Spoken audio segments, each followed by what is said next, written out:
we kind of dig into that, I just kind of wanted to set the scene a little bit for people, especially people who may not be from a medical background or a research background.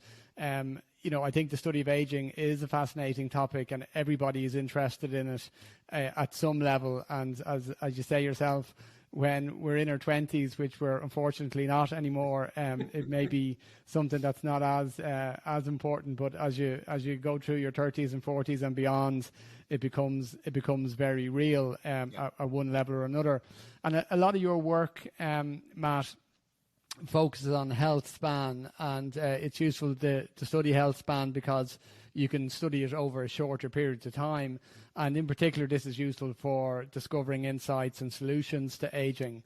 And a lot has been written both about health span and lifespan. Could you explain the difference in your research between the two, and why health span is important? Because I think a lot of people may think of aging from a lifespan perspective, but sure. I find the interventions that you can bring to the health span conversation really interesting.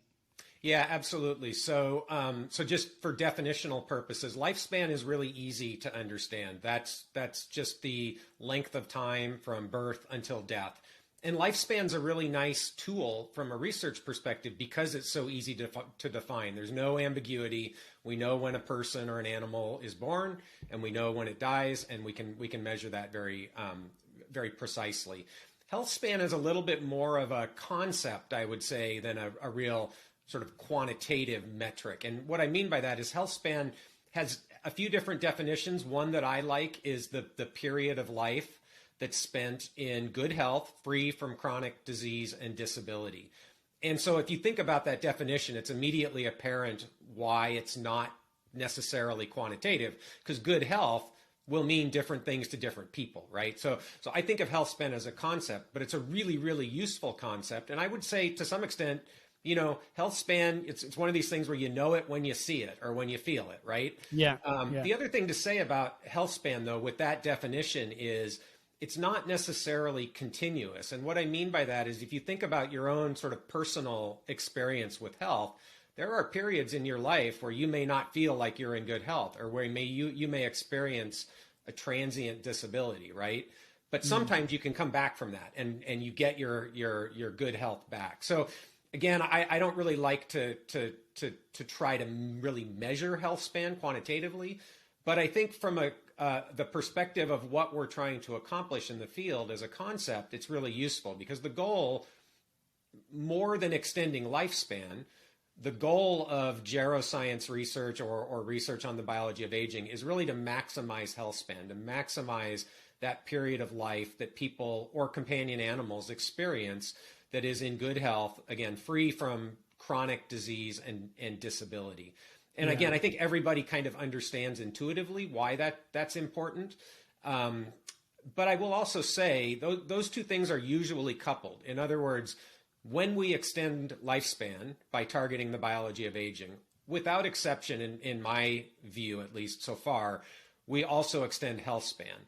And, there's this sort of concern that people sometimes express that, well, what if you dramatically extend lifespan, but you don't extend health span? I don't want to, be in a decrepit elderly state for an extra 2 or 3 decades. That's a valid concern. I would just say I don't know of any examples that I've seen that convince me that that's likely, or maybe even biologically possible. So the goal is really I would say to do both. But if you prioritize one, clearly we want to prioritize, pushing those diseases of aging, those functional declines of aging back as far as possible into old age, so that you maintain a very high level of health. Optimally, you'd want to have a very high level of health up until the day you die, right? I mean, that's that's probably not a realistic goal, but I think as something to strive for, conceptually, I think that's what we're after. Yeah. I think a lot of people would agree with that, and it's about the quality of life. And people sometimes are a little bit ambivalent about the number of years, as long as the quality is there. And and I think one without the other is actually not alone is it self-defeating, but it could be, like even worse than having a lower lifespan if the health span isn't there.